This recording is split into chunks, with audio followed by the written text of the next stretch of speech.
Muito bem, então nós vamos dar início à nossa terceira aula do curso sobre Santo Agostinho, o de livre-arbítrio, né? Nós estamos estudando o livro 1, essa é uma obra composta de 3 livros. Semana passada, na última aula, começamos a ler e comentar o parágrafo 1.1 do livro 1, do de livre-arbítrio de Santo Agostinho, isso é página 17, para quem está com a edição da Eclésia. Nós hoje iremos avançar, nós vamos continuar a leitura a partir do parágrafo 1.2, na página 18. Antes disso, porém, vamos fazer uma revisão da última aula. Nós poderíamos resumir a aula passada em 3 pontos, né, muito importantes para continuarmos os nossos estudos. Então, o primeiro deles é a pergunta: o que é o mal? Então, refletimos um pouco sobre isso na aula da semana passada. Nós vimos que o mal, primeiro, não é uma natureza coeterna a Deus, né? Então, não existe um Deus mau, um princípio mau. O mal, ou uma natureza má, uma substância má, não é coeterna a Deus. Existe apenas um único Deus e Ele é bom, né? Eterno, imaterial, imutável. O mal também não foi criado por Deus como uma natureza má em si mesma, né? Nós cremos em um único Deus, porque é uma única substância, mas 3 pessoas distintas, Pai, Filho e Espírito Santo, né? O dogma da Trindade. Nós cremos em um único Deus, Ele é bom e criou todas as coisas, todas as naturezas boas. Deus não criou nenhuma natureza má, substancialmente má, intrinsecamente má, né? Esse é a segunda reflexão dentro desse primeiro ponto. Então, o mal não é uma natureza coeterna a Deus, não existe 2 princípios, um princípio bom e um princípio ruim, como queriam os maniqueus. Deus também não criou nenhuma natureza má em si mesma, né, desde o princípio do seu existir. Deus criou todas as naturezas, todas as substâncias boas, e dentre as naturezas criadas por Deus, os anjos e os homens foram dotados de livre-arbítrio da vontade. Portanto, a possibilidade de amarem a Deus mais que a si mesmos e crescerem em virtude, ou amarem mais a si mesmos do que a Deus e pecarem contra Deus e assim caírem no pecado. Portanto, o pecado e o mal não foi uma invenção de Deus, bem como o inferno não foi uma invenção de Deus, né? O mal, o pecado, consequentemente o inferno, foi uma invenção primeiro dos maus anjos que pecaram contra Deus, depois dos maus homens que também pecaram contra Deus. Portanto, o mal não é uma natureza assim criada por Deus, mas o mal é a corrupção de uma natureza originalmente boa. O mal, portanto, pressupõe o bem. Para que exista o mal, nós temos que pressupor que Deus criou naturezas boas, e o mal é a corrupção, a degradação desta natureza, dessa substância originalmente boa. Portanto, o livre-arbítrio da vontade pode ser definido como uma capacidade.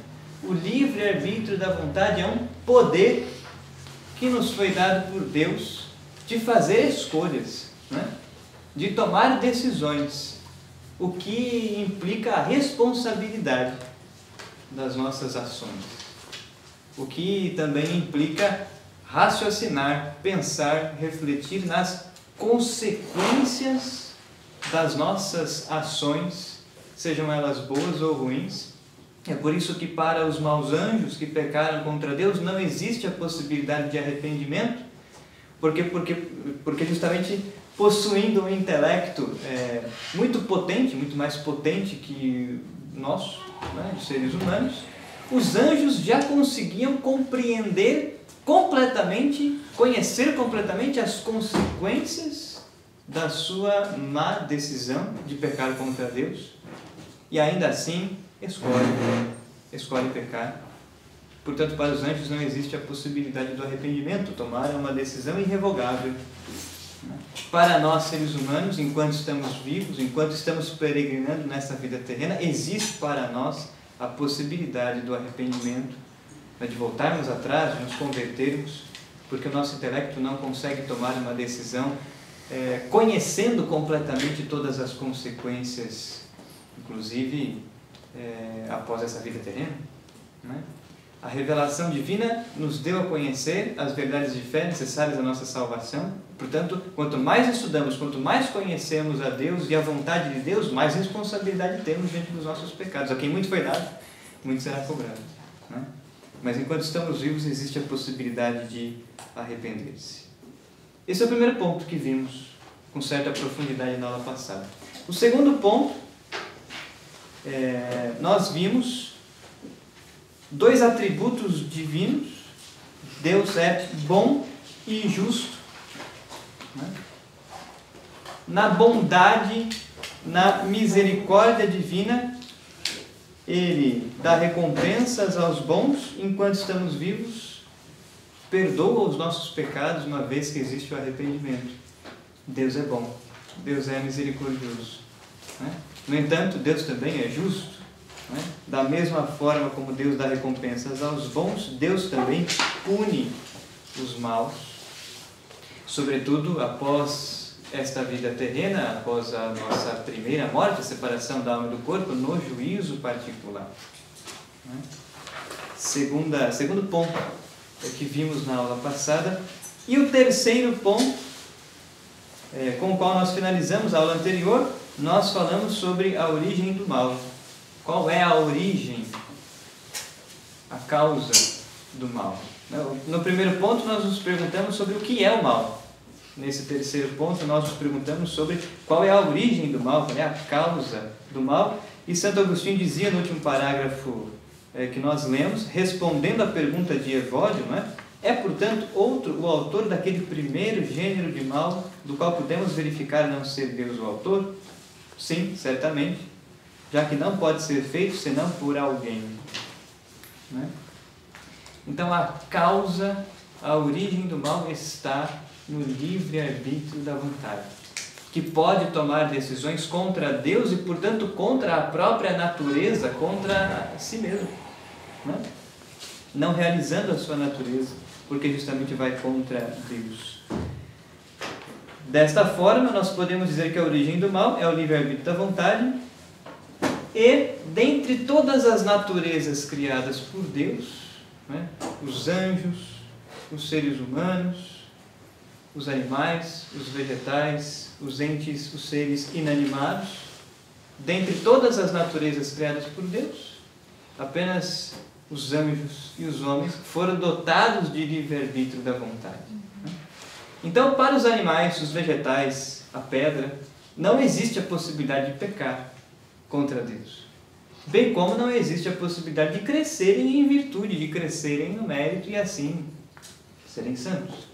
Essa é uma realidade que essas naturezas nunca conseguirão alcançar, porque Deus não as criou com a possibilidade de alcançar a santidade ou a condenação, né? Animais, vegetais, entes inanimados glorificam a Deus pela razão de serem o que são. Os pássaros glorificam a Deus na medida em que voam, estão cumprindo a sua natureza. Estão vivendo segundo a sua natureza, a vontade do Criador está, portanto, sendo vivida, cumprida. Agora, os homens, os seres humanos e os anjos foram criados com o livre-arbítrio da vontade, né? Na medida em que usamos o nosso livre-arbítrio da vontade para fazermos a vontade de Deus, nós encontramos a liberdade, encontramos a realização da nossa natureza e podemos escolher glorificar a Deus ou escolher ir contra Deus, né? Nós temos esse poder na nossa natureza, nós temos essa capacidade na nossa natureza, homens e anjos, de escolher fazer a vontade de Deus, portanto glorificá-lo e assim realizar a nossa natureza encontrando a vida feliz, ou pecar contra Deus, rejeitá-lo, né? E assim não alcançarmos a salvação, irmos contra a nossa natureza e cairmos na vida infeliz, consequência, né? Isso, as duas coisas estão a nosso alcance, né? As duas coisas estão ao alcance do livre-arbítrio da vontade. Pois bem, a aula passada poderia ser resumida nestes 3 pontos que acabamos de expor, né? Nós vamos agora então continuar a nossa leitura e análise do texto de Santo Agostinho. Nós vamos ficar com recortes, nós vamos ler os parágrafos que são mais importantes em aula. Nós vamos precisar, todavia, pular algumas partes, não teremos tempo hábil de ler tudo, né? Portanto, a leitura completa fica para ser feita em casa, porque é de dever de casa, né? Mas nós vamos avançar agora a nossa leitura aqui no parágrafo 1.2, isso é página 18. A discussão segue, né, de onde nós paramos na aula passada.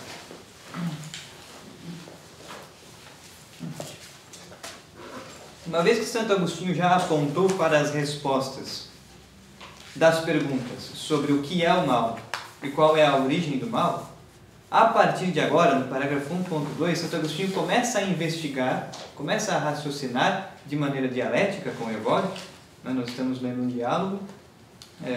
Ele começa a pensar e refletir qual é o fator que inclina o livre-arbítrio da vontade a escolher o mal. Em outras palavras, Santo Agostinho começa a pensar e refletir aqui para descobrir a causa do porquê pecamos. Por que nós pecamos? Qual é essa força, entre aspas, força que nos arrasta para o pecado? Qual é o fator que inclina o livre-arbítrio da vontade a escolher o mal? De tal forma que nós travamos na nossa vida interior um combate. Esse é o combate da vida cristã. Aliás, Santo Agostinho escreveu uma obra só sobre isso, o combate da vida cristã. Enquanto estamos vivos, peregrinando nesta terra, como igreja militante, nós travamos um combate. Que combate é esse da vida cristã? Uma luta para renunciarmos à tentação e vencermos o pecado e cultivarmos a virtude, crescermos na graça. Lutarmos, portanto, pela santidade. Se nós queremos ir para o céu, há muito o que fazer, há muito o que converter em nós. Há muitas terras de missão dentro de nós que ainda precisam ser evangelizadas. O Evangelho precisa entrar nas profundezas da nossa alma. Nós trilhamos um caminho de conversão constante. Se queremos ir para o céu, e devemos querer, se queremos ser santos e devemos querer, há muito o que fazer. Agora, se queremos ir para o inferno, é só não fazer nada. É só sentar no sofá de casa e tomar um todinho. Não precisa fazer nada. No ponto morto e vai. Exato. Se quisermos ir para o inferno, não há esforço algum. O nosso Senhor ensina no Evangelho, a porta que dá para o inferno é larga. Muitos são aqueles que trilham este caminho. Agora, aqueles que querem ir para o céu, a porta para entrarmos no céu é uma porta estreita. Esforçai-vos, diz o Senhor, por trilhar este caminho. Subir ao monte, a imagem ascética, da vida ascética. Passar pela porta estreita, a imagem da renúncia. Aquele que quiser me seguir, renuncie a si mesmo, tome a sua cruz e me siga. Porque aquele que quiser ganhar a sua vida, vai perder a terrena.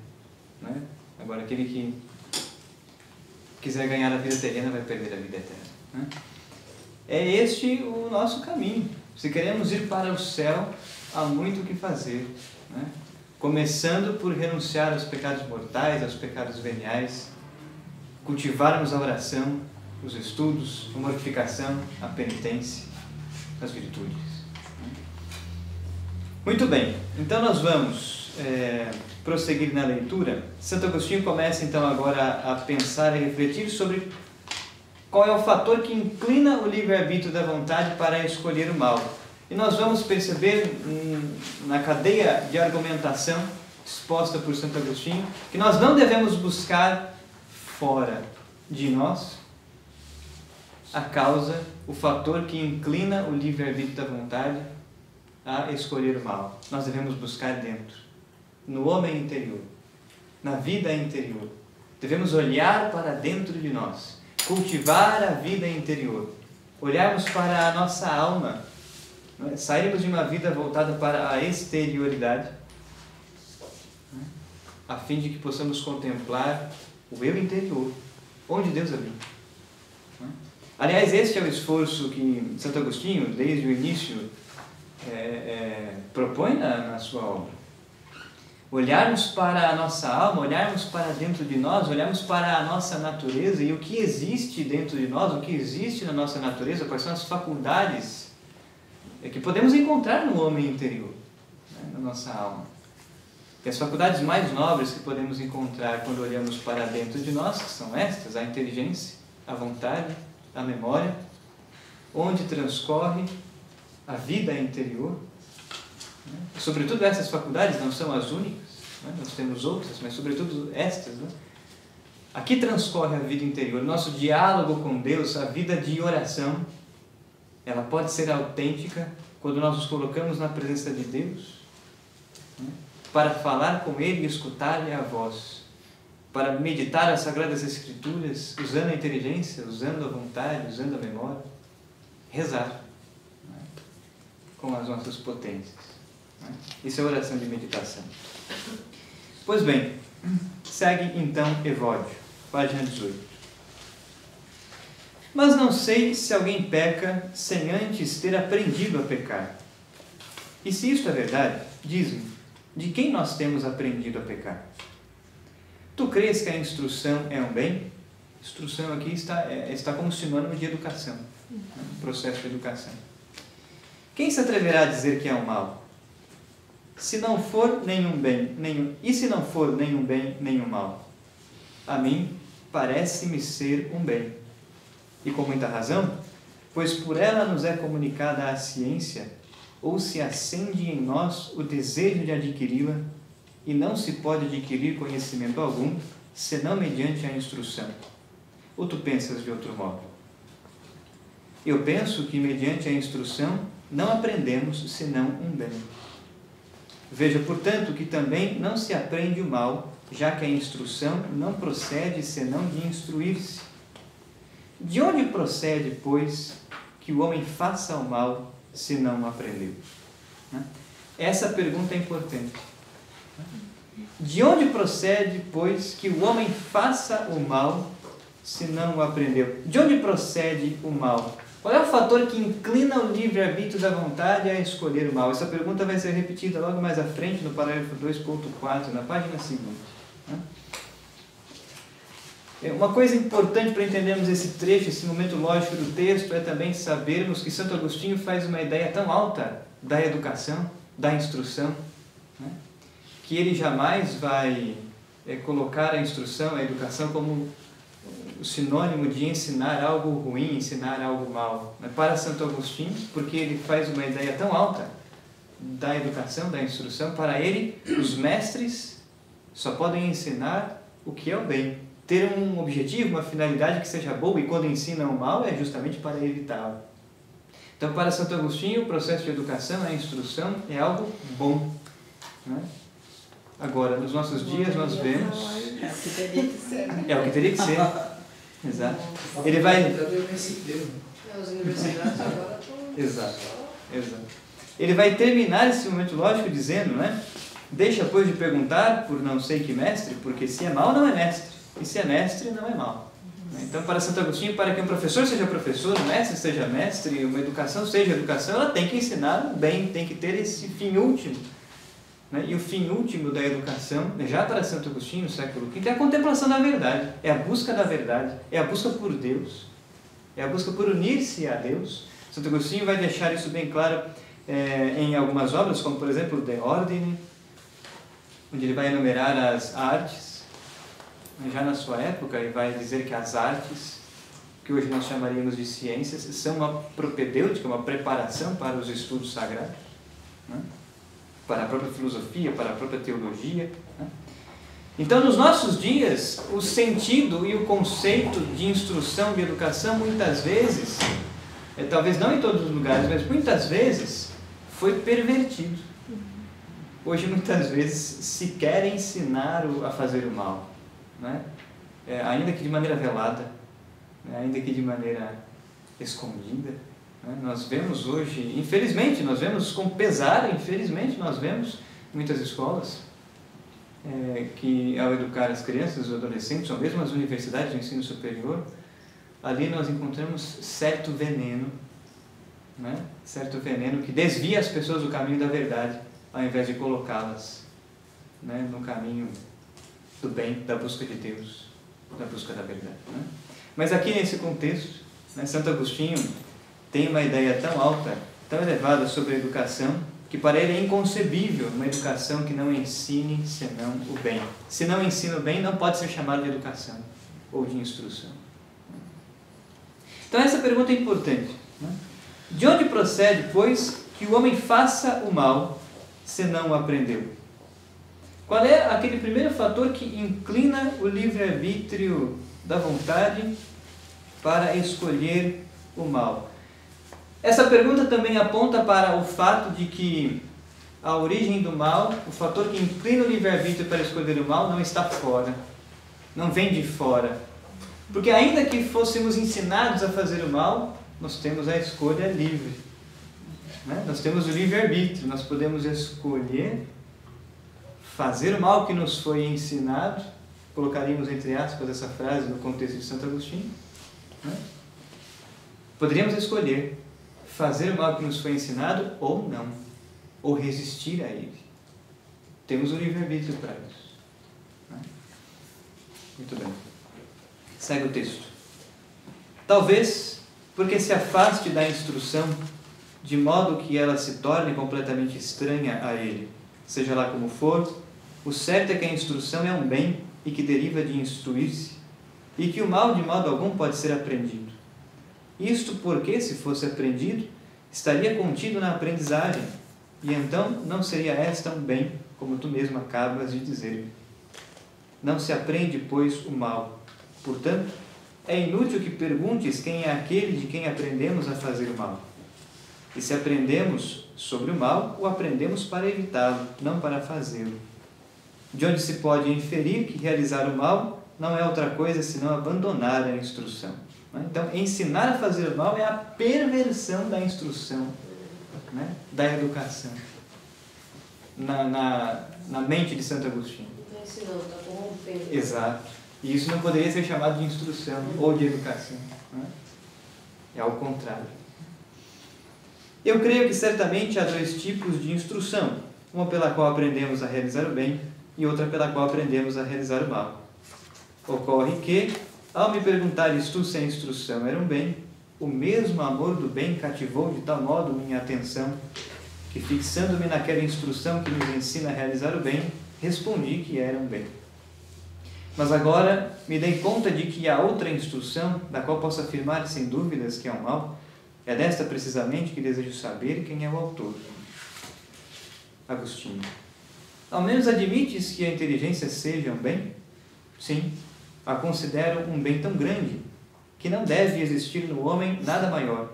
Jamais direi que inteligência alguma pode ser má. Diz-me então, quando se trata de instruir alguém, se não há entendimento do que é ensinado, tal pessoa poderá ser considerada como alguém que aprendeu? Não, de modo algum. Se, pois, toda inteligência é boa e nada se aprende sem entender, segue-se que todo aquele que aprende realiza um bem. Porque todo aquele que aprende, entende, e todo aquele que entende, realiza um bem. Por conseguinte, desejar saber quem é o autor de nosso conhecimento é a mesma coisa que desejar saber quem é o autor de nossas boas ações. Nós mesmos. Né? Porque se não há entendimento do que foi ensinado, não há instrução. Esse argumento é muito bom. O entendimento depende de nós mesmos. Eu gostei muito desse argumento. Como a decisão depende de nós mesmos. Né? Por conseguinte, desejar saber quem é o autor de nosso conhecimento é a mesma coisa que desejar saber quem é o autor de nossas boas ações, o próprio sujeito. Deixa, pois, de perguntar por não sei que mestre, porque se é mau não é mestre, e se é mestre não é mau. Nós poderíamos nos aprofundar muito mais sobre a questão do ensino, da instrução, da educação. O Santo Agostinho escreveu uma obra só sobre isso, o De Magistro, de Santo Agostinho, que foi publicado pela Eclésia recentemente, diga-se de passagem, junto com o De Magistro de Santo Tomás. Mas aqui, para fins do nosso curso, o mais interessante sabermos é justamente isso, que a causa do mal, o que inclina o livre-arbítrio a escolher o mal, não está fora, não pode ser ensinado, está dentro, porque faz parte de quem somos, é a faculdade da vontade.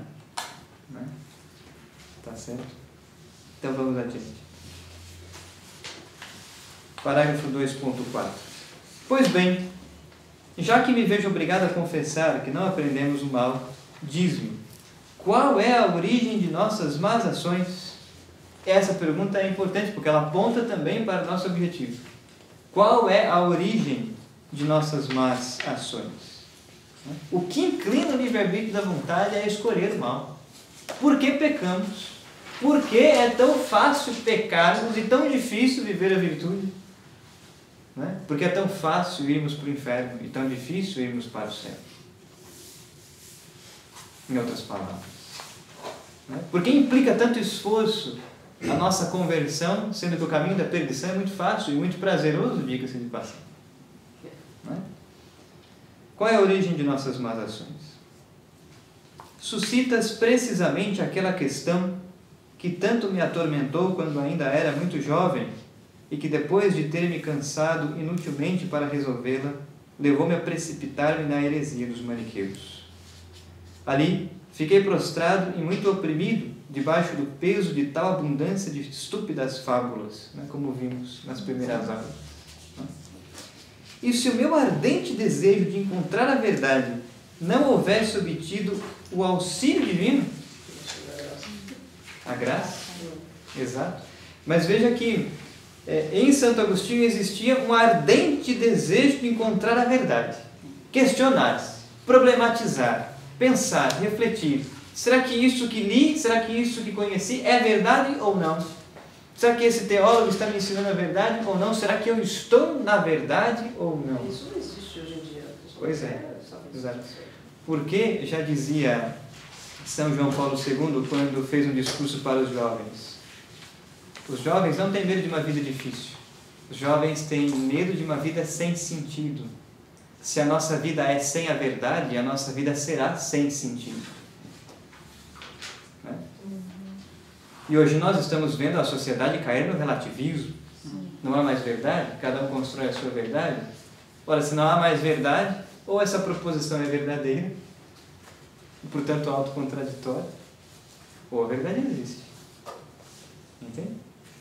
Então, Santo Agostinho vai colocar aqui, apresentar de maneira sutil o estado interior dele, enquanto era maniqueu, antes e depois, porque Santo Agostinho sempre trouxe dentro de si, fervendo, né, esse desejo de encontrar a verdade. Então, quando nós lemos as Sagradas Escrituras e trazemos dentro de nós um desejo ardente de entendê-la, de buscar a verdade, isso é bom. Quando nós olhamos para as falsas doutrinas e nos perguntamos, será que no Espiritismo se ensina a verdade ou não? Isso é bom, porque isso nos faz questionar, problematizar, pensar, refletir. E São Pedro vai dizer na sua carta, né, estejais prontos a dar a razão da vossa fé a todos aqueles que vos perguntarem. Ele era bem inquieto, né? Exato. Se não tivesse essa inquietação, ele não teria chegado hoje. Exato. Com 9 anos de maniqueu ainda inquieto, imagina se não conseguia. Esses 9 anos de maniqueu não escreveu nada?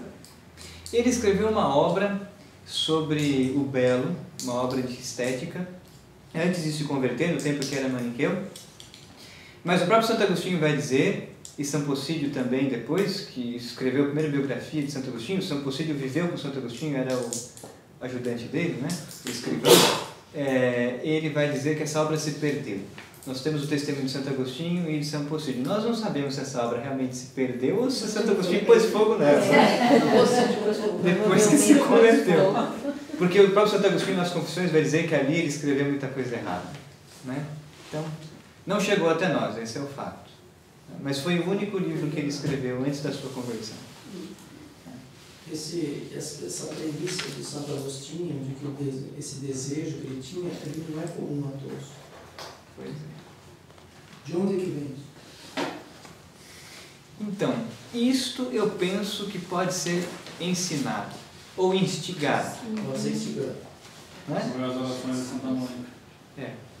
Né?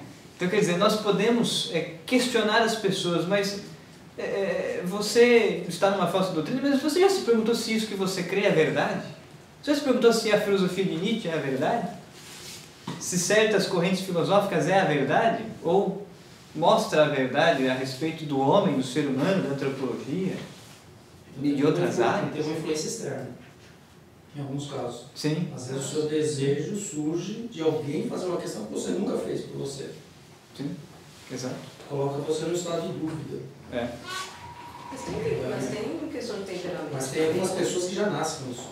Tem questão de temperamento também. Sim, pessoas sim. mais curiosas, mais investigativas. Sim.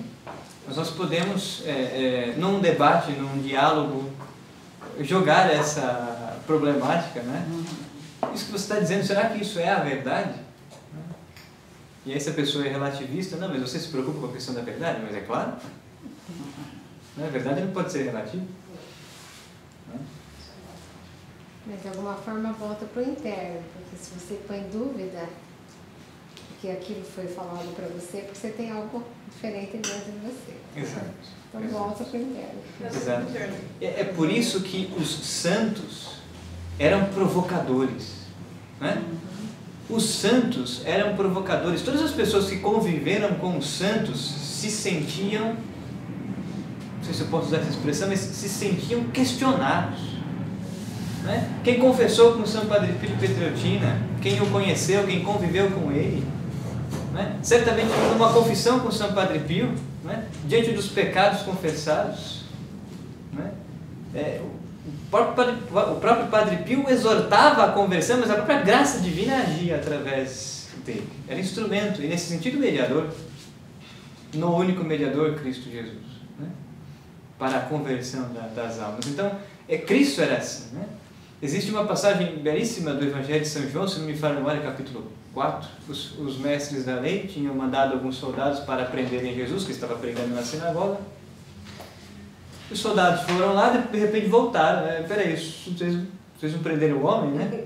Olha, ninguém falou, nós nunca ouvimos alguém falar como este homem falou. Então, quer dizer, né, nós não pudemos prendê-lo porque, né, nele nós encontramos algo que nós nunca antes vimos em mais ninguém. Assim são os santos. Assim somos nós quando lemos a vida dos santos, somos nós quando lemos o Evangelho e levamos a nossa vida a sério. Nós nos sentimos interpelados pelo Evangelho, nós nos sentimos questionados pelo Evangelho, porque não é o Evangelho que deve se converter a nós. Somos nós que devemos nos converter ao Evangelho, né, por mais duro que isso seja.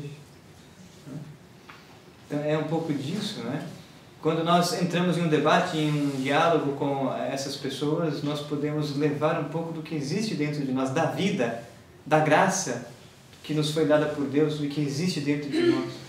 Nós podemos mostrar, de certa forma, o caminho para encontrar a Deus, né, para que as pessoas possam trilhar. Mas, de novo, é o livre-arbítrio da vontade. As pessoas podem receber esse questionamento e não fazer nada com ele, ou de fato se questionarem, começarem a pensar e a refletir. É uma decisão pessoal. Mas nós nunca podemos obrigar o outro a se converter, porque é impossível, né? Mas nós podemos apresentar argumentos, nós podemos mostrar um caminho, mas não trilhar pelo outro. É o outro quem deve trilhar, porque é impossível nós trilharmos o caminho pelo outro.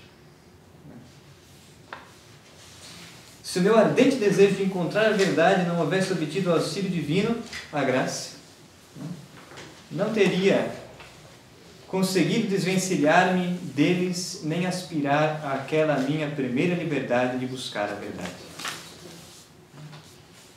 E porque a ordem em mim atuou com tanta eficácia para resolver aquela questão, seguirei contigo aquela mesma ordem que eu segui e que me pôs a salvo. Que ordem é essa? É o reordenar, é o caminho de reordenar as faculdades do homem interior, reordenar a vida interior. É aquilo que comumente nós chamamos na filosofia agostiniana de caminho ordo amoris, de reordenar a nossa vida para Deus, para a verdade, portanto. Como chama? Ordo amoris. Essa é a ordem que Santo Agostinho quer dizer aqui. Reordenar a vida interior, reordenar as nossas faculdades interiores.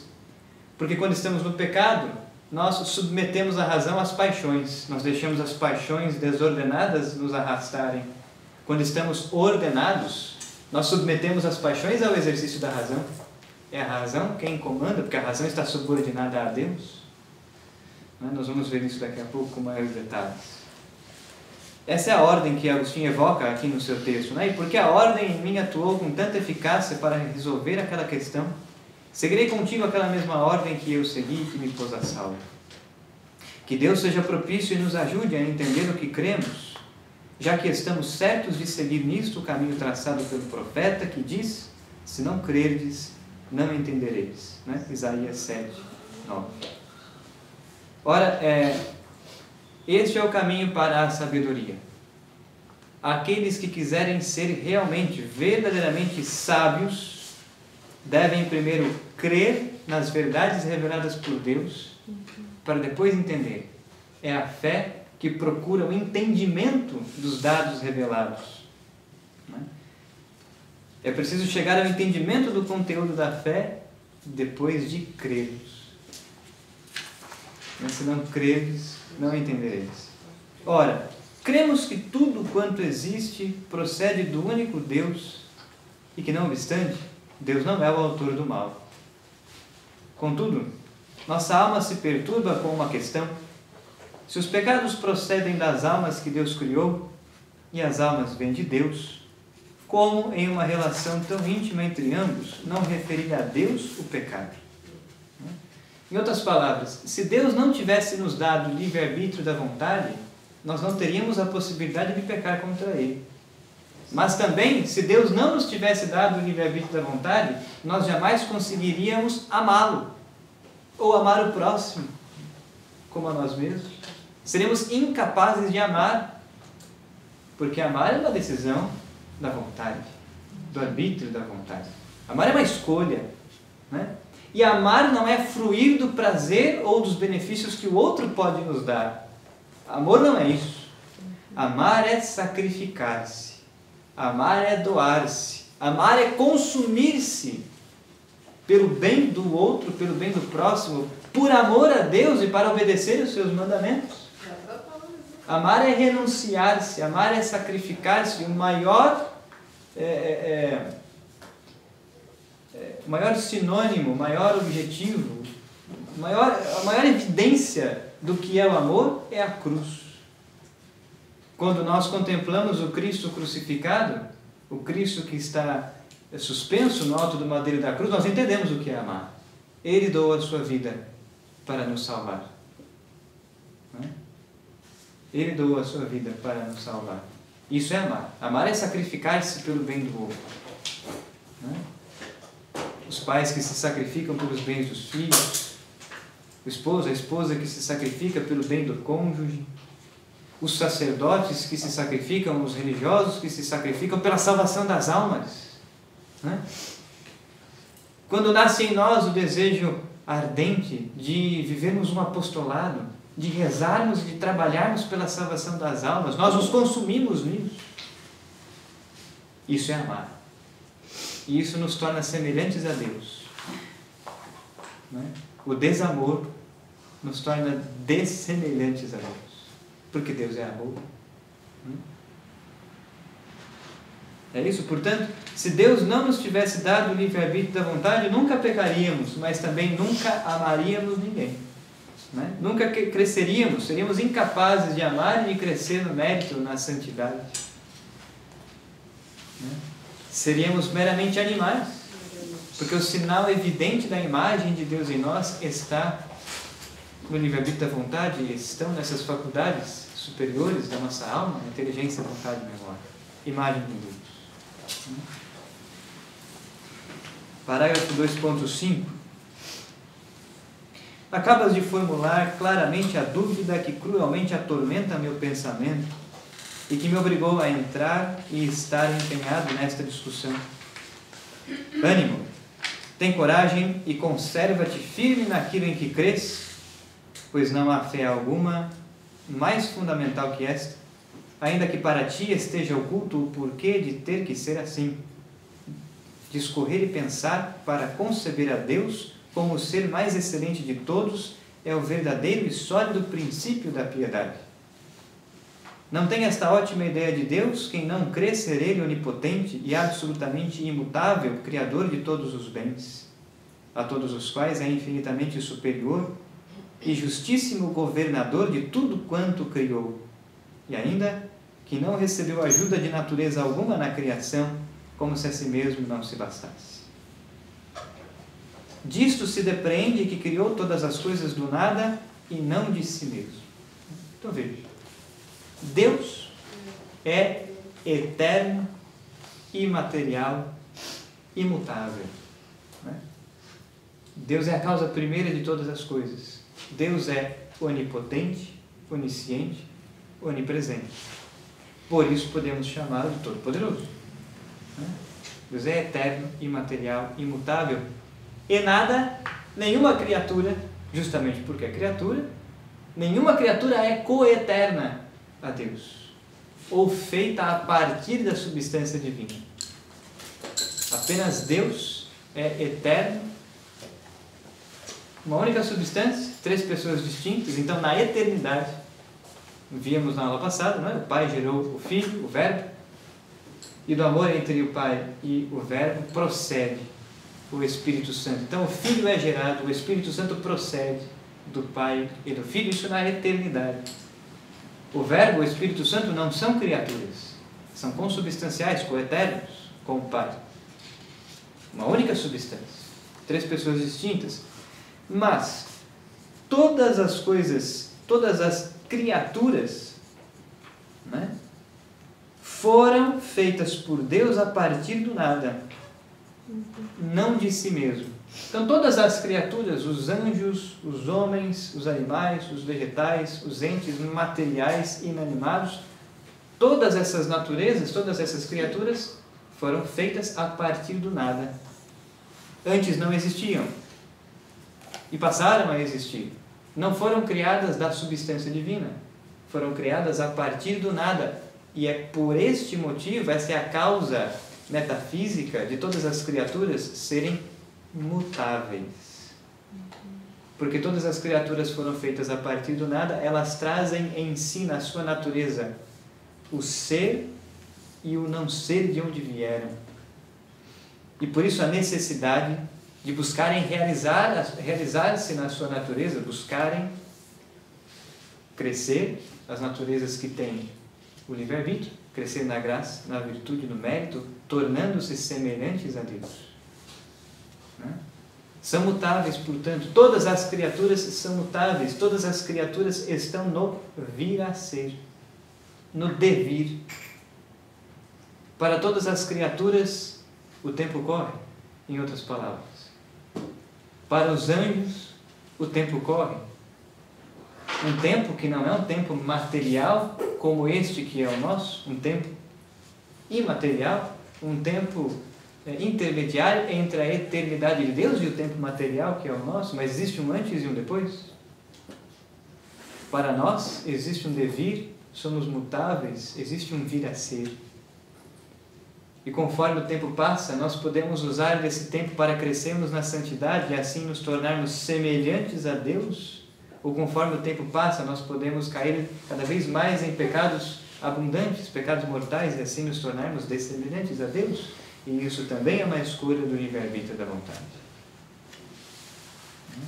Quando ele está falando que criou todas as coisas do nada, ele também está confirmando, defendendo Deus, que se a gente fosse feito da mesma substância de Deus, a gente não pecaria, né? É isso também que ele quer dizer, que defendendo que se a gente for feito do nada e não é parte dele, porque se a gente fosse consubstancial a ele, a gente teria a mesma vontade, né? De não pecar, certo? Então, foi por isso que ele colocou, que ele está afirmando que a gente... Aí depende, porque se nós afirmássemos que as criaturas foram feitas a partir da substância divina, nós cairíamos no panteísmo. Sim. No fundo, tudo é natureza divina e as criaturas são desdobramentos. Hoje a gente ouve. É a conclusão daquela conversa. Exato. Então não haveria o livre-arbítrio, haveria um destino. Isso, por isso que ele enfatizou que a gente é feito do nada e não da substância dele. Para Exato. mostrar que a gente não tem a mesma Exato. nada da substância Isso é dele. uma visão muito comum. Né? Sim. Né? Então o panteísmo é algo errado. Né? O panteísmo é uma doutrina que vai contra a verdade, vai contra o cristianismo. Né? Não há como ser cristão e ser panteísta ao mesmo tempo, porque não tem como servir a dois senhores. Né? Então, nós que somos cristãos, não cremos em um destino, cremos em um livre-arbítrio. Cremos que é da vontade de Deus salvar a todos, porque Deus ama a todos, mas cremos, né, que para obtermos a salvação divina é preciso que o livre-arbítrio da vontade escolha, faça uma escolha, tome uma decisão de renunciar ao pecado e abrir-se à ação da graça. Porque o Cristo, quando morreu na cruz e entregou a sua vida, já conquistou todos os méritos necessários da nossa salvação. Mas nem todos se salvam. Por quê? Ora, porque pelo livre-arbítrio da vontade rejeitam, renunciam à salvação conquistada por Cristo no alto do madeiro da cruz. Mas de que forma rejeitam? Quando pecam e quando cometem um pecado mortal. O pecado mortal é isso. Sobretudo o pecado mortal é isso. É dizer não a Deus e sim a Satanás. E outro dia eu dizia no meu trabalho, na escola onde eu trabalho, né? Outro dia estávamos almoçando, como sempre, e descobri que a nossa coordenadora é um bandista, né? Descobri, mais uma vez o almoço foi indigesto. Mas tudo bem, aí começamos um debate, uma discussão, e eu disse para ela, olha, quem escolheu o diabo, depois que morrer vai ficar com ele. Ela ficou brava comigo, levantou e foi embora. Não entendi até agora. Esse é o ponto. De ouvir a verdade. Esse é o ponto. Ouviu a verdade. A verdade dói, mas ela nos cura, né? Sim. Professor, as pessoas começam uma conversa com o senhor, o senhor sabe, já pergunta. Olha, Porque eu percebo isso, às vezes as pessoas vêm provocar você do nada, né? eu raramente eu começo a porque coisa. Então. Constantemente termina. Começa um debate. Então, justamente, e principalmente quando eu não começo e começam comigo, começaram comigo, eu vou até o fim agora também. Aí começou. Aí, né? Pelo amor de Deus. Esse é o ponto. Então oremos, né? Nosso nome da música de rezar para ele. É o livre-arbítrio. Quem escolheu o capeta vai ficar com ele. Não tenha dúvida. Né? E nós escolhemos, nós não podemos viver a nossa fé só de palavras. São as nossas ações que demonstram a quem nós servimos. Se servimos a Cristo, se servimos a Deus, nós vivemos virtudes. Se nós servimos ao demônio, nós vivemos no pecado. Não basta dizermos Senhor, Senhor, para entrarmos no reino dos céus. Se o sujeito não se converteu, se o sujeito vive no pecado mortal, mas fala que ama a Deus e quer ir para o céu, não adianta nada. Pelos frutos vos conheceram. Exatamente. Exatamente. E o livre-arbítrio também passa por aí. Né? Portanto, é realizarmos a nossa conversão. Então, nenhuma criatura é coeterna com Deus. E Deus também não recebeu ajuda de natureza alguma na criação. Né? Deus é e se basta. Basta-se a si mesmo. De sua substância, apenas gerou aquele que lhe é igual, a quem nós chamamos Filho único de Deus, e a quem, desejando assinalar mais claramente, chamamos virtude de Deus, sabedoria de Deus, por meio do qual fez todas as coisas que foram tiradas do nada. Sendo assim, e contando com o auxílio divino, esforcemo-nos em chegar por esta ordem à inteligência da questão proposta por ti. Parágrafo 3.6. Desejas saber, sem dúvida, qual é a origem do mal que fazemos, mas antes é preciso saber o que se entende por realizar o mal. Diz-me, qual é teu parecer a este respeito? E se não puderes resumir todo o teu pensamento em poucas palavras, dá-me a entender tua opinião, enumerando ao menos algumas ações, mas em particular. Omitindo algumas por falta de tempo e de memória, quem duvida que são obras más os adultérios, os homicídios e os sacrilégios? Então agora Evódio dá 3 exemplos. Exemplos de 3 pecados mortais, né? O adultério, o homicídio e o sacrilégio. E o debate agora vai girar em torno primeiro do adultério, depois do homicídio. Diz-me, portanto, em primeiro lugar, por que te parece que o adultério é uma ação má? Acaso porque a lei o proíbe? Mais uma vez, o adultério, que é uma obra má, que é um pecado, a sua causa vem de fora? O adultério é mau porque a lei o proíbe? E a lei é algo que está fora de nós? Não é? É mau, certamente, não porque a lei o proíbe, mas a lei o proíbe porque é um mal. Não é? Então é justamente porque essa ação é má, ela veio antes da lei. Não é? Ela pressupõe, ela é o pressuposto da lei que foi feita. Não é? E o que dizer se alguém, exagerando o prazer do adultério, insistir conosco e perguntar-nos por que o julgamos um mal e um mal digno de condenação? Tu acreditas que terias respondido satisfatoriamente aos que desejam não apenas crer, mas também entender, recorrendo diante deles à autoridade da lei? Então a lei evidencia que a ação é má, mas a lei não demonstra o porquê a ação é má. Porque eu creio contigo e creio indubitavelmente, e digo muito alto a todas as pessoas e nações que devem crer que o adultério é um mal. Mas agora tratamos de saber e entender e ter por certíssimo aquilo que recebemos por meio da fé. Assim, pois, reflete o quanto puderes e diz-me logo por que razão te parece que o adultério é um mal. Então, primeiro foi dito que o adultério é um mal porque a lei proíbe. Evódio buscou um argumento exterior, de fora, e não do homem interior. Agora vem o segundo argumento. Sei com certeza que isto é um mal, pois não quisera eu suportá-lo em minha esposa. Ora, todo aquele que faz a outro o que não quer que se faça com ele, realiza certamente um mal. Então, quer dizer, o segundo argumento, para provar que o adultério é uma ação má, é um mal, Evódio também foi buscá-lo fora, e não no homem interior. Agostinho vai refutar Evódio mais uma vez. E que dirias de qualquer homem cuja luxúria chegasse a tal ponto que de bom grado entregasse sua mulher a outro para que abusasse livremente dela, sob a condição de ter ele, por sua vez, a mesma liberdade com respeito à mulher do outro?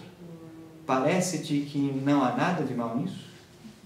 Ao contrário, muitíssimo mal, pois, como vês, este não peca contra o princípio que acabas de citar, posto que não faz o que não queria que se fizesse com ele. Assim, deves buscar outra razão que me convença de que o adultério é um mal. Então, o segundo argumento também foi refutado. De repente, alguém, em tal perversidade, pode querer fazer com o outro o que o outro quer fazer consigo. Então, o argumento fica refutado. O terceiro argumento agora, que Evódio vai dar. Parágrafo 3.7.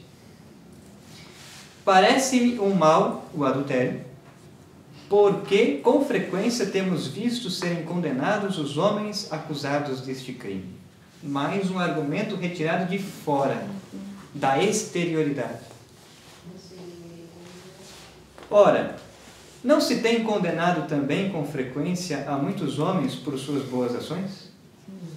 Não é? Recorda a história, e já não falo das profanas, senão a que goza da autoridade divina. Verás de quanto mal teríamos que julgar os apóstolos e todos os mártires, se tivermos de considerar a condenação de uns homens por outros como prova certa de alguma ação má dos condenados, sendo que todos aqueles foram achados dignos de condenação por haverem confessado a fé em Jesus Cristo. Então nem sempre aqueles que são condenados ou foram porque fizeram mal, nesse contexto da perseguição do Império Romano contra os cristãos, né, os mártires que o digam, foram condenados porque creram em Cristo. Então o argumento se vê refutado mais uma vez. Se for mal tudo quanto os homens condenam, segue-se que naquele tempo era um crime crer em Jesus Cristo e confessar esta fé. Se não é mal tudo que os homens condenam, preciso que me apresentes outra questão, outra razão, para provar que o adultério é o mal. Não sei o que te responder.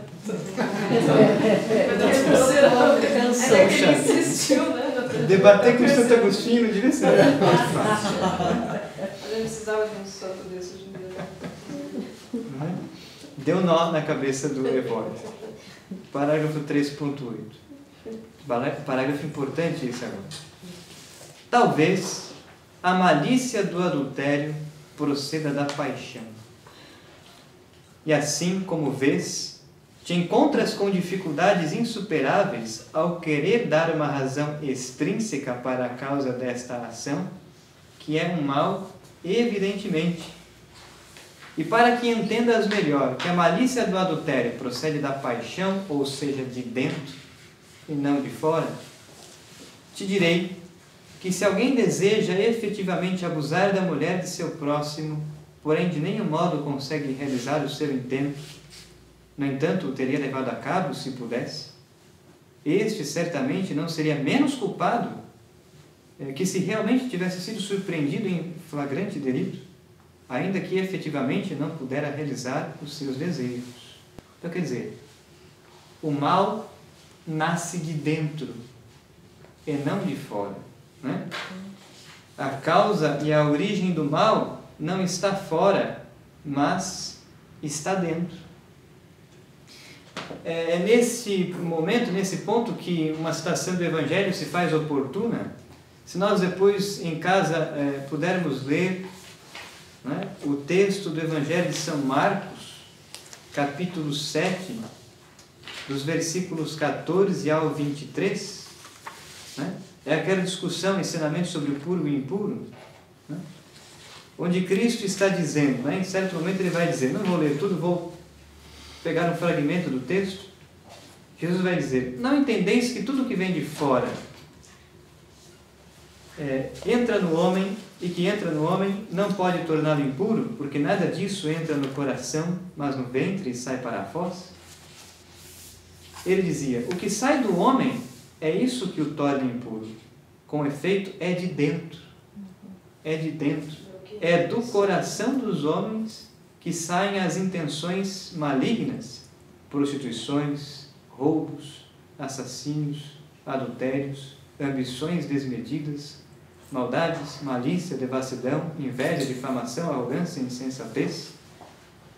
Todas essas coisas más saem de dentro do homem e o tornam impuro. Saem de dentro do homem porque a causa de todas essas ações é o livre-arbítrio da vontade que escolheu fazê-las. Também tem um outro trecho que ele fala que só de olhar para uma mulher desejando ela já cometeu adultério. Exato. É Mateus 5, 28. Também. Também. A gente daqui a pouco vai citar. Né? A palavra coração que ele usa aí, na verdade, é intelecto, né? A palavra coração nos textos de Santo Agostinho é sinônimo para significar a mente. A mente. O que Santo Agostinho entende por essa palavra, a mente? A mente, ela é formada pelas faculdades superiores da alma. A inteligência, a vontade e a memória. Isto é o coração para Santo Agostinho. Então é do coração que saem estas coisas, ou seja, é da capacidade do livre-arbítrio. Não é? Nós só temos livre-arbítrio porque temos essas faculdades que são em nós a imagem de Deus. A inteligência, a vontade e a memória. Então, no De Trinitate, por exemplo, Santo Agostinho vai usar muito essa expressão coração e mens. Em outros textos, Santo Agostinho vai explicar o apóstolo Paulo, né, que diz em dado momento, e tudo aquilo que sois, corpo, alma e espírito. Santo Agostinho, quando faz a exegese desse fragmento do apóstolo, explica que espírito é a mens. Espírito não é algo à parte da alma, espírito seria a parte entre aspas, porque a alma sendo imaterial não tem partes, né? Mas espírito seria a parte, entre aspas, mais profunda ou superior da alma, as faculdades, as capacidades, as potências de inteligência, vontade e memória. Ué, mas não seria o coração? É o coração, justamente. O espírito e o coração, então são a mesma coisa. Isso, o coração, a mente e o espírito são sinônimos para Santo Agostinho. Ora, em alguns textos ele usa umas expressões, ora, em outros textos ele usa a outra expressão. Hoje em dia a gente entende coração como paixão, Hoje em dia a gente entende coração como sentimentalismo, está mais ligado ao afeto. Exato. Aqui na filosofia, nos textos de Santo Agostinho, na teologia de Santo Agostinho, coração significa a mente, a inteligência, a vontade e a memória. Mas no próprio Evangelho também, a referência é coração, né? Que também é nesse sentido. Jesus faz a própria referência ao coração dos homens, mas ele está falando isso também. No hebraico, o povo hebreu entendia coração justamente como a sede das decisões. Das certas decisões. Tá certo. Em hebraico, a palavra coração é lev. A sede das decisões. Então, no início do parágrafo 3.8, Agostinho está dizendo: talvez a malícia do adultério proceda da paixão. Ou seja, procede de dentro, do homem interior, como diz Nosso Senhor no Evangelho, e não de fora. É do coração, é de dentro que saem as más ações, porque é dentro que nós decidimos tomá-las, ou seja, nas faculdades que nos tornam capazes de exercer o livre-arbítrio. Né? Agora, uma coisa muito importante, no texto original, o texto original está em latim, né? Se nós formos ao texto original, essa palavra paixão essa palavra paixão é a tradução da palavra libido. E aí se faz muito oportuno aquele esquema que nós pusemos na lousa aula passada e que o César mandou para nós pelo grupo do WhatsApp, né? Nós temos lá naquele esquema, o esquema elíptico, né? Esse esquema se faz bem oportuno agora, porque ali nós temos a definição das paixões. Então, o que são paixões? Paixões são movimentos da alma. Animi motus. São movimentos da alma. Paixões são impulsos. Impulsos que nos impelem, movimentos que nos impulsionam a realizar ações. Então, aqui no livre-arbítrio, Santo Agostinho vai dizer que o fator que inclina o livre-arbítrio da vontade a fazer uma escolha má é a paixão. São as paixões. Mas não qualquer paixões. Porque nós, seres humanos, nós podemos vivenciar paixões desordenadas ou vivenciar paixões ordenadas. Então, as paixões em si mesmas são amorais, não são nem boas nem ruins em si mesmas. As paixões serão ruins, portanto desordenadas, se forem corrompidas pela soberba. E as paixões serão boas, ou seja, ordenadas, se nós as vivenciarmos com humildade. Então nós temos paixões boas e ruins, temos paixões ordenadas e desordenadas. E aqui nesse esquema, nós colocamos algumas palavras, expressões usadas por Santo Agostinho nos textos originais, não só dessa obra, como também de inúmeras outras, as Confissões, o De Trinitate e tantos outros textos, a Cidade de Deus, né? o livro 9 da Cidade de Deus, o livro 14, enfim, onde Santo Agostinho vai falar sobre as paixões. Quando Santo Agostinho fala de paixões ordenadas, ele usa a expressão latina passiones, affectiones ou perturbaciones. Dentre essas três palavras, a que Santo Agostinho prefere, e ele vai dizer isso no capítulo 4 do livro 9 da Cidade de Deus, Santo Agostinho prefere a expressão, a palavra latina passiones, que ele retira de Apulei, de uma obra de Apulei, o Daimon de Sócrates. Mas não só, Santo Agostinho também vai buscar investigar o que são as paixões nas obras de Cícero, como por exemplo o livro 3 das Discussões Tusculanas. Lá Cícero vai definir também o que são as paixões e vai usar algumas expressões. Agora, quando Santo Agostinho fala de paixões desordenadas, ele usa duas palavras latinas, duas expressões. A libido, que tem mais a ver com os prazeres da carne, os prazeres da sexualidade, desordenados. Por isso, aqui o debate está girando em torno do adultério, por isso ele usa a palavra libidines, libido. Ou Santo Agostinho vai usar a palavra cupiditas, que nós também poderíamos traduzir por desejo. São palavras em latim, que vão aparecer no texto original de Santo Agostinho, usadas por ele para mostrar que essas são paixões desordenadas. Tá? Então, quando Santo Agostinho diz no seu texto, talvez a malícia do adultério proceda da paixão, nós poderíamos traduzir isso da seguinte maneira: talvez a malícia do adultério proceda das paixões desordenadas, proceda da libido. E as paixões desordenadas é algo que se faz presente na vida interior, no homem interior. Não é algo que vem de fora. Ninguém de fora pode nos forçar a ter uma paixão desordenada. A paixão desordenada nasce em nós e nós podemos alimentá-la, escolhê-la, vivê-la. É decisão nossa. Ninguém pode nos obrigar a ter uma paixão desordenada ou ordenada. É uma decisão nossa, porque está pressuposto o livre-arbítrio. Então, a malícia do adultério, o adultério é mau, é pecado, porque procede da paixão, desordenada, porque procede da libido. E assim como vês, te encontras com dificuldades insuperáveis ao querer dar uma razão extrínseca, uma razão que vem de fora, para a causa do adultério, para a causa desta ação, que é um mal, evidentemente. Então, aqui na lousa, nós temos um outro esquema que talvez nos ajude ainda mais a entender o que são as paixões desordenadas. Né? Algumas coisas aqui ainda não apareceram no texto de Santo Agostinho, mas ainda irão aparecer no livro 1. Ainda no livro 1. Tá?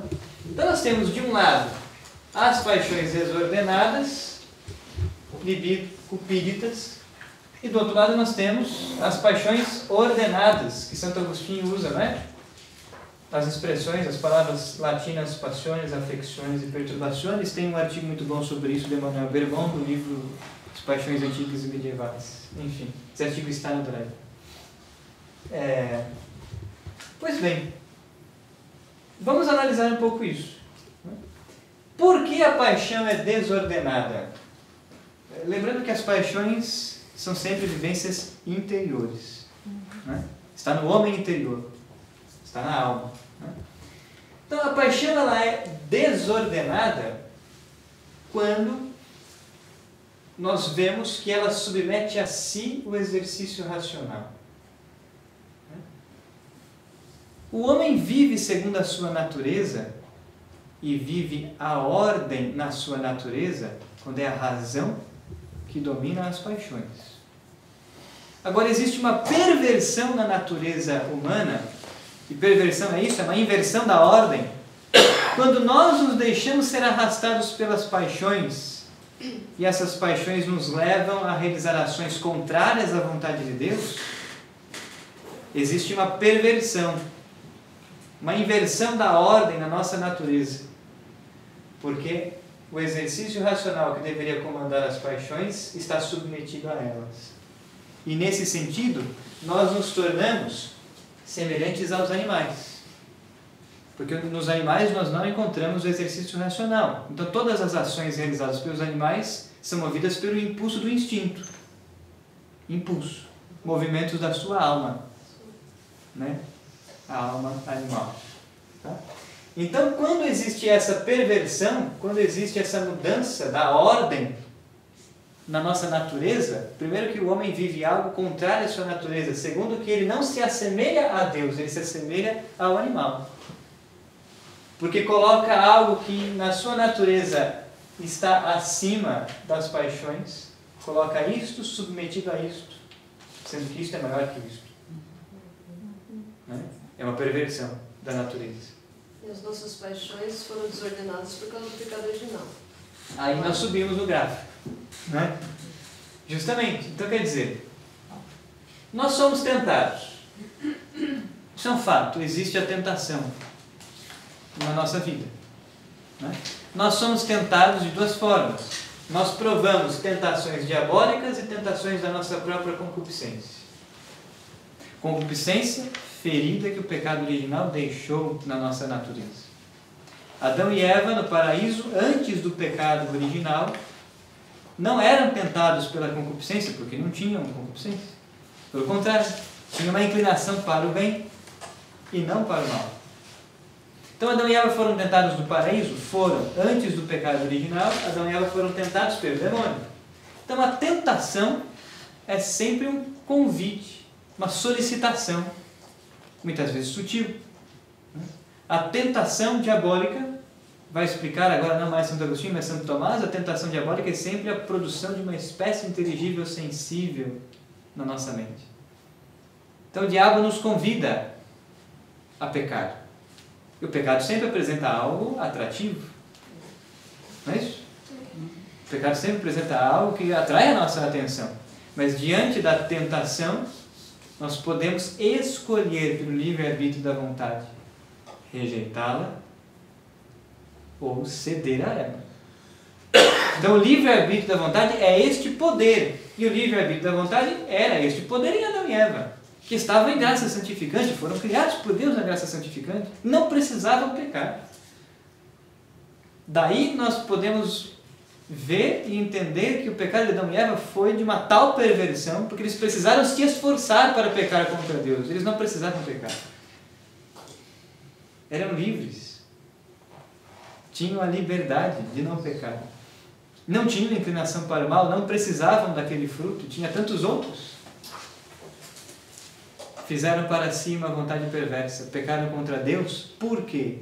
Porque quiseram ser senhores de si mesmos e viver uma vida independente de Deus. Portanto, o pecado de Adão e Eva, a semelhança do pecado de Lúcifer, foi um pecado primeiro de soberba. Um pecado interior. Um pecado de soberba. Depois um pecado de inveja. Um pecado de desobediência. O primeiro pecado de Adão e Eva não foi tomar do fruto proibido. O primeiro pecado de Adão e Eva foi algo interior. Foi uma postura contra Deus. Foi a soberba, foi a inveja, foi a desobediência. Esse foi o primeiro pecado, o pecado mortal de Adão e Eva no paraíso, porque foram tentados pela serpente e disseram sim, cederam à tentação. Entende? Então, o que é a soberba? Que colocamos aqui entre aspas egoísmo. Nós podemos buscar uma palavra grega, que é essa aqui, a filáusia, né? Que é uma palavra composta, né? Para entendermos um pouco do que estamos falando. Né? Os padres do deserto, sobretudo os padres gregos, vão falar muito sobre a filáusia. Filáusia, se nós fôssemos traduzir essa palavra grega ao pé da letra, nós poderíamos traduzi-la amor próprio. Né? Porque vem do primeiro termo, o primeiro fragmento da palavra é filia. Filia é amor, em grego. Autos, a si mesmo. Então, amor a si mesmo. Filáusia seria amor a si mesmo, amor próprio, nós poderíamos traduzir ao pé da letra. O amor próprio, em si mesmo, assim como as paixões, é amoral. Não é nem bom nem ruim em si mesmo. Existe uma filáusia, um amor próprio ruim e existe um amor próprio bom. Qual é o amor próprio ruim? Quando nós amamos mais a nós mesmos do que a Deus. Isso é soberba. Isso é o egoísmo. Isso é o orgulho, raiz, né, de todos os pecados. Então a filáusia ruim, o amor próprio ruim, é quando nós nos colocamos contra Deus e queremos ser nós os senhores de nós mesmos. Não queremos obedecer a um superior que é Deus, nós queremos ser os senhores de nós mesmos. Nós nos revoltamos, nos rebelamos contra Deus e nesse sentido nos tornamos semelhantes ao demônio. E dessemelhantes a Deus. Então essa é a filáusia ruim. Que os nossos primeiros pais provaram, pecaram, e porque pecaram, porque Adão e Eva pecaram contra Deus, esse pecado feriu a sua natureza, gerando então uma concupiscência, uma inclinação para o mal. Então nós trazemos em nós uma inclinação para o mal, nós provamos em nós, é só olhar para dentro de nós, nós provamos em nós uma facilidade para o prazer, o pecado, e uma dificuldade para a virtude. Não é isso? Ou só eu que enxergo em cima? Quer dizer, quando nós olhamos para dentro de nós, nós vemos isso. É a ferida que o pecado original deixou em nós. Ferida insuperável sem a graça. Não é? É por isso que os que pecam contra Deus, não amam a Deus acima de todas as coisas. Quando nós pecamos contra Deus, nós amamos o outro acima de Deus, amamos o nosso emprego acima de Deus, amamos as criaturas mutáveis acima do Criador eterno e imutável. É uma perversão. É uma mudança da ordem. Entende? Os que estão no adultério e não querem sair deste pecado mortal, e sabem que é pecado mortal, têm consciência disso, os que estão no adultério e não querem sair do adultério, amam mais aquela pessoa do que a Deus. E o mandamento qual é? Amar a Deus sobre todas as coisas. Quem ama a Deus sobre todas as coisas, obedece os seus mandamentos. João 15. Aquele que me ama, guarda os meus mandamentos. E eu e meu Pai viremos nele, e nele faremos nossa morada. Não é isso? O que está no adultério, no pecado de adultério, e não quer sair do pecado, ama mais o outro e o prazer que o outro pode dar, coloca o outro e o prazer que o outro pode dar acima de Deus. Não ama a Deus sobre todas as coisas. É por isso que, no fundo, todos os pecados são idolatria. É colocar algo ou alguém no lugar de Deus. E aí vai a pergunta: quem ou o que nós temos amado acima de Deus? Pode ser o nosso emprego, pode ser o cônjuge, pode ser um bem material. Nossa imagem. A nossa imagem, exato. Né? A fama, a riqueza, o prazer. Em nada dessas coisas está a vida feliz. Porque todas essas coisas são mutáveis e perecíveis. Quando nós colocamos a nossa alegria em ter um carro novo, o carro quebra. E com o carro vai embora a nossa alegria. Quando nós amamos uma pessoa acima de Deus, quando essa pessoa morre, vai embora a nossa alegria. Porque também nós não lidamos com a morte da maneira certa. Quando nós colocamos o nosso emprego acima de Deus, ou a aparência acima de Deus, quando perdemos o emprego, quando perdemos as nossas aparências, e a nossa verdade se torna aparente, aí a gente se desespera. Por quê? Porque amamos todas essas criaturas no lugar de Deus, amamos essas criaturas como a Deus, fazemos ídolos. Estamos lá, no pecado, sendo arrastados pelas paixões desordenadas, pela libido ou cupíditas, que perverte a nossa natureza e não a realiza. Por isso, em vão buscam a felicidade aqueles que vão atrás das coisas exteriores, sensíveis, materiais, mutáveis. Em vão, porque tentam preencher vazio com vazio. Nunca vão encontrar a vida feliz nas coisas desse mundo. Nós podemos encontrar a vida feliz se usarmos das coisas deste mundo para glorificarmos a Deus. Porque quem tem a Deus, só Deus basta. Né? Vai dizer Santa Teresa de Ávila. Quem tem a Deus tem tudo. Né? Ou São João da Cruz, quando coloquei-me no nada, encontrei o tudo. Porque quando coloquei-me no nada, quando renunciei todas as coisas do mundo, encontrei o tudo, que é Deus, o único que pode nos realizar plenamente. Portanto, a nossa vida feliz, a nossa alegria está em amar a Deus sobre todas as coisas, em fazer a sua vontade, em obedecer os seus mandamentos. Porque aquele que obedece os mandamentos de Deus ama ao Pai de verdade, tem um relacionamento concreto com Deus. E assim trilha o caminho da santidade e da salvação. Né? E realiza a sua natureza, é o que está aqui do outro lado. Então, como é que nós combatemos a soberba? Com humildade. E o que é a humildade? A humildade é a filáusia boa. Ou seja, o amor a si mesmo, o amor próprio bom. O sujeito que olha para dentro de si e ama-se, porque nós somos imagem de Deus. Por isso que Cristo vai dizer no Evangelho, amar o próximo como a si mesmo. quem não consegue olhar para dentro de si e amar-se, porque nós somos imagem de Deus e porque Deus habita em nós, nunca vai conseguir amar o outro, vendo no outro a imagem de Deus, a dignidade de ser humano. Nós vamos conseguir amar o próximo como a nós mesmos quando nós nos amarmos, porque somos morada de Deus, então vamos enxergar o outro como também morada de Deus, como imagem de Deus, e dar essa dignidade, e não procurar no outro as nossas satisfações, porque isso não é amar. Amar é sacrificar-se pelo outro, amar é fazer o bem ao outro, né? Entende? Então a filáusia boa é amar mais a Deus do que a si mesmo. E isso é humildade. A humildade é conhecer-se. A humildade é conhecer quem nós somos. Humildade não é fazer-se menor do que os outros. Isso é sentimento de autocomiseração, não é? Ou sentimento de culpa, né? Não, eu não sou digno do céu porque olha os meus pecados, porque olha a minha vida, e faz da sua vida uma lamúria, né? Para sempre. Isso não é arrependimento, isso não é humildade.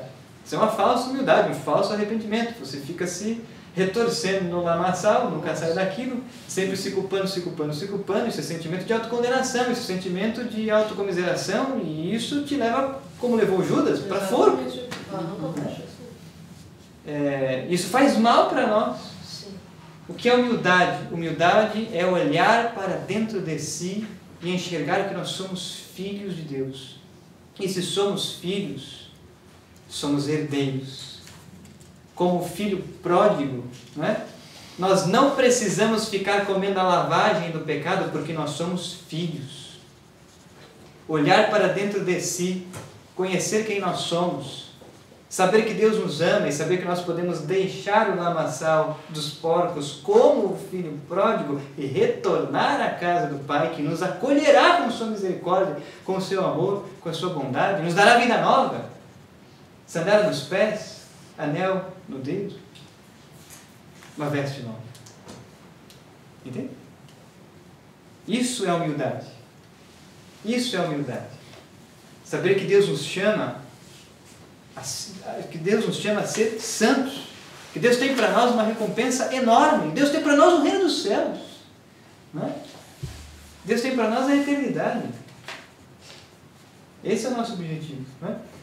Ora, os que assumem esta postura de humildade pelo livre-arbítrio da vontade, né? Pelo livre-arbítrio da vontade nós podemos escolher renunciar à soberba e entrar na humildade. E é somente quando nós entramos na humildade que a graça divina age em nós com uma potência superabundante. A graça divina age na nossa vida já antes, porque é a graça divina que providencia uma oportunidade de conversão. Isso é a graça atual, o que nós hoje chamamos de graça atual. Então Deus providencia oportunidades para que a gente se converta, mas quando a gente, pelo livre-arbítrio da vontade, não é quando nós, pelo livre-arbítrio da vontade, escolhemos renunciar ao pecado e vivemos a virtude da humildade, entramos em nós mesmos, olhamos para dentro de nós, nós escolhemos Deus, a graça de Deus nos move de uma maneira impressionante e nós retornamos à graça santificante, não é? E a graça de Deus continua a nos mover, potencializa as nossas faculdades de inteligência, vontade, memória, não é? E é a graça de Deus que nos torna capazes, não é? De, com a razão, submeter todas as paixões à ordem, reordenar o homem interior. Porque o livre-arbítrio da vontade, a nossa razão, nunca será capaz de submeter a si as paixões se não estiver submetido antes a Deus. Nenhum de nós vai ser capaz de vencer as tentações, se não contarmos com o auxílio da graça. É a graça divina que ilumina a nossa inteligência, fortalece a nossa vontade, que reordena as paixões para o bem, que reordena as paixões para a vontade de Deus. É a graça divina que, pela nossa decisão, nós abrimos o coração, é a expressão que se usa, o livre-arbítrio da vontade, com ele nós podemos dar abertura para Deus agir. corresponder com a graça, nós podemos decidir corresponder com a graça. E aí então conseguimos vencer as tentações, porque as paixões estão submetidas à razão, e conseguimos então viver a virtude, fazer o bem, obedecer os mandamentos de Deus, obedecer à lei, porque temos a graça. E isto nos faz assemelhar-se a Deus. Isso nos torna semelhantes a Deus. Lembram-se que na primeira aula nós falávamos que existe uma diferença entre imagem e semelhança. Imagem, dom gratuito da criação, está na nossa alma, é a mens, inteligência, vontade e memória, dom gratuito da criação. Não fizemos nada para merecer. Deus nos deu quando nos criou. Né? Em que momento Deus criou a nossa alma? Nos ensina o magistério da igreja que Deus cria e infunde uma alma no momento da fecundação. Né? Agora, a semelhança não é dom gratuito da criação.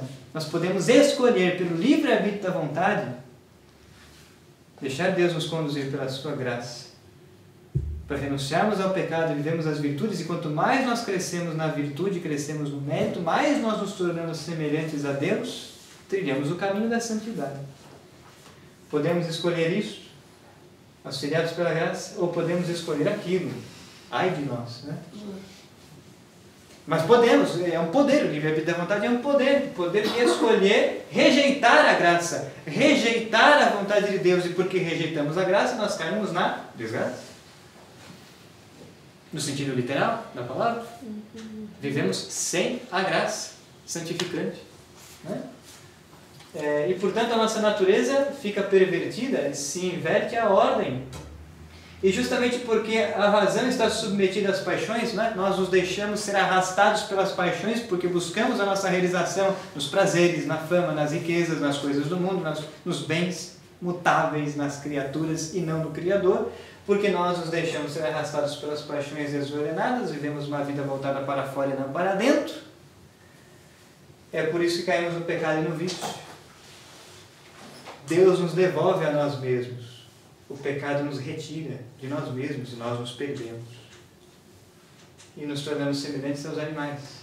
Ali na parte da tentação, pode colocar o mundo também, ou já está dentro da concupiscência? Porque é sempre ou o diabo, ou a carne, ou o mundo, né? Esses são os três inimigos, não é, da nossa alma. O mundo, o demônio e a carne. Já está na concupiscência. Ordinariamente, nós somos tentados dessas duas formas, né?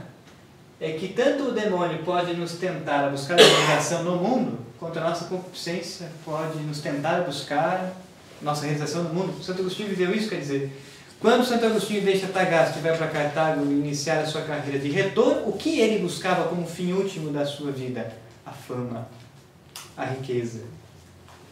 Por isso ele vai dizer nas confissões que ele vivia uma vida voltada para fora, para as coisas exteriores, buscava a sua realização nas coisas exteriores. E ele é um bom orador. E não em Deus, exato. Então o fim último de todos os esforços, os estudos de Santo Agostinho, era a fama e a riqueza. Não é diferente de muitos jovens nos nossos dias que buscam estudar tendo como fim último ganhar dinheiro, ser famoso. E o fim último da educação e da instrução não é esse? O fim último de se estudar, fazer uma boa faculdade, é buscar a glória de Deus, é buscar a verdade, é a contemplação da verdade, é a contemplação de Deus, é a busca do céu, da eternidade. Por isso uma educação, um processo educacional, uma instrução que não aponte para Deus é perversa. Que tem outro fim último, senão chegar a Deus, é uma educação perversa. Entende? E isso não vai dizer só Santo Agostinho nas suas obras, isso vai dizer Hugo de São Vítor, Ricardo de São Vítor, Santo Tomás de Aquino, São Boaventura e tantos outros. Né? Enfim. Essas três paixões, aflições e perturbações, o senhor vai falar ainda, está dentro do livre-arbítrio ou só naquele texto comentado? Está aqui dentro. Tá aqui dentro. Então, nós vamos entrar. Nesse esquema estão coisas que nós já estamos vendo no livro 1 e estão coisas que nós ainda vamos ver. Tá? Mas esse é um esquema que talvez nos ajude bem a interpretar os textos de Santo Agostinho. Textos para os quais vamos voltar agora. Enfim, fechou o parênteses? Né? Voltamos aqui. Então estamos falando do adultério, né? O adultério, portanto, é uma paixão desordenada. Por isso Santo Agostinho, no texto original, vai usar a palavra libido.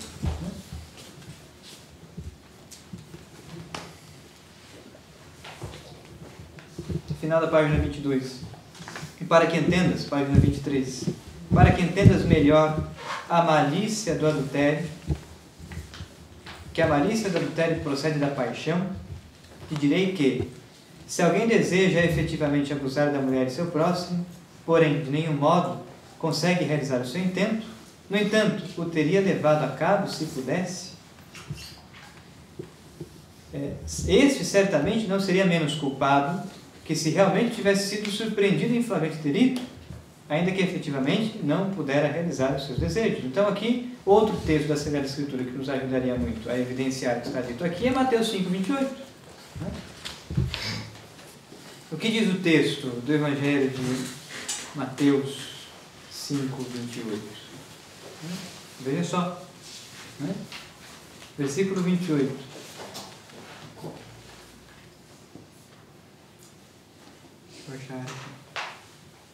A miopia às vezes não colabora.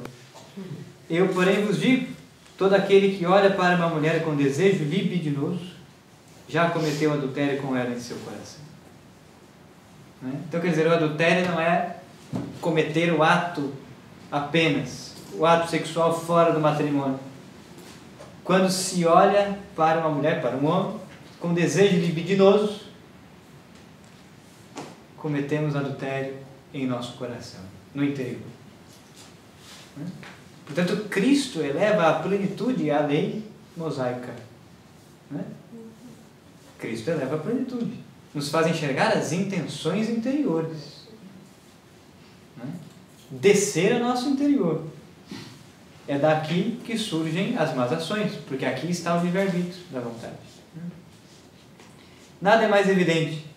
Já vejo que não é necessário um longo discurso para convencer-me do mesmo a respeito do homicídio e do sacrilégio. E assim de todos os outros pecados. Então o que vale para o adultério vale para todos os outros pecados. Isto porque é evidente que a paixão, e aqui de novo a palavra latina é libidine, isto porque é evidente que a paixão é a única origem de toda espécie de pecados. Então são as paixões desordenadas, e as paixões são desordenadas quando corrompidas pela soberba, pela filáusia ruim, por uma postura contrária a Deus, contrária à vontade de Deus, contrária aos mandamentos de Deus. Por que o adultério é pecado? Ora, porque Deus o proibiu. Primeira coisa, o adultério é pecado e é mau, é ruim, não apenas porque gera consequências ruins, também, mas em primeiro lugar, são os mandamentos de Deus. Quando nós amamos a Deus, amamos obedecer a Deus. E só obedece a Deus aquele que é humilde. Quem obedece a Deus, coloca-se diametralmente oposto a Satanás, que desobedeceu a Deus desde o princípio. Se nós queremos combater Satanás, se nós queremos vencer Satanás, nós devemos obedecer a Deus. Como dizia Santa Teresinha, a obediência é uma couraça protetora, um escudo, que nos protege contra o mal. A obediência. Aquilo que o mundo talvez mais abomine, ou deteste. Obedecer, estou falando obedecer no século XXI, cada um é dono do seu próprio nariz. Os meus alunos falam isso para mim. Obedecer meu pai e minha mãe por quê? Meus alunos são terríveis lá na escola. Agora ficou melhor. Eu sou professor de Fundamental 1, As minhas crianças me dão trabalho. Enfim, a obediência é essa virtude. A obediência é essa virtude que nos coloca, nos faz semelhantes a Cristo, que nos faz vencer a Satanás. Muito bem, nós hoje então vamos encerrar a aula por aqui. A nossa hora já vai adiantada. Nós vamos parar nesse parágrafo. Na próxima aula, terça-feira que vem, nós retomamos a nossa leitura aqui do parágrafo 4.9. Nós vamos analisar a questão do homicídio. Nós iremos pular em aula os parágrafos 5.11 até parágrafo 6.15. Então, quem quiser ler em casa, porque esse recorte nós não vamos ler em aula, para ganharmos um pouco mais de tempo, mas leiam em casa. Nós vamos explicá-los de viva voz, nós não vamos ler o texto para explicar os fragmentos, nós vamos ler o parágrafo 4.9 até o parágrafo 4.10. Os dois próximos parágrafos. Do parágrafo 5.11 até o parágrafo 6.15, nós não vamos ler em aula, mas leiam em casa para ver com esse contexto. E vamos retomar em aula a leitura do parágrafo 7.16 e os seguintes, que são muito importantes. Então, esse esquema, o que dissemos aqui a partir desse esquema, nós vamos ver o texto a partir do parágrafo 7.16 e os seguintes. Então, nós vamos prosseguir a leitura a partir dali. É isso. Eu agradeço mais uma vez a presença de todos vocês. Uma grande alegria, né, vê-los perseverando. Perseveremos juntos, né, com a santidade. E eu estarei aqui no final da aula, quem quiser fazer alguma pergunta, quem quiser fazer alguma observação. É isto. Muito obrigado. Nos vemos semana que vem.